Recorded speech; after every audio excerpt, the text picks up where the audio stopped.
Yeah, the dua and the qunut of Eid, it says, أسألك بحق هذا اليوم. I ask you by the sanctity or the right or the status of this day, which you've made as a day of Eid for Muslims.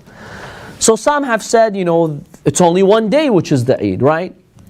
That is one argument that is cited by some, but that's not proof for scholars, because they believe that even those holy days are relative to your location and geography. Just like Laylatul Qadr, right? Just like the night of power or some other nights. Laylatul Qadr is a night of blessing, right? Well, where? In the east or west?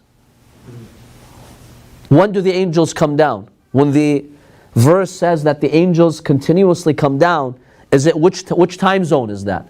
Is it Iran and Iraq time zone? Is it the UK time zone? It depends where you are, right? So they say that yes, it's one day Eid for the Muslims, but that is also relative to your geography. In that geographical area, maybe we have one Eid. That could be used as an argument in that way. So then, piggybacking off of this, wouldn't other Muslims refer back to the Imams and the Prophet and not the other way around? You mean at the time of the Imams?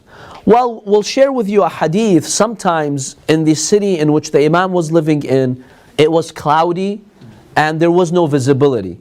So sometimes the Imam would get outside reports.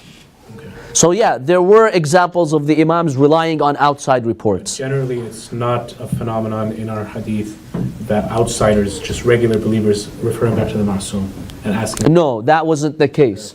At the time, each village would just go by their own moon sighting and establish the moon. There was no, concerted effort or a habit to try to go back to the Imams and verify the month. They just went by their local reports.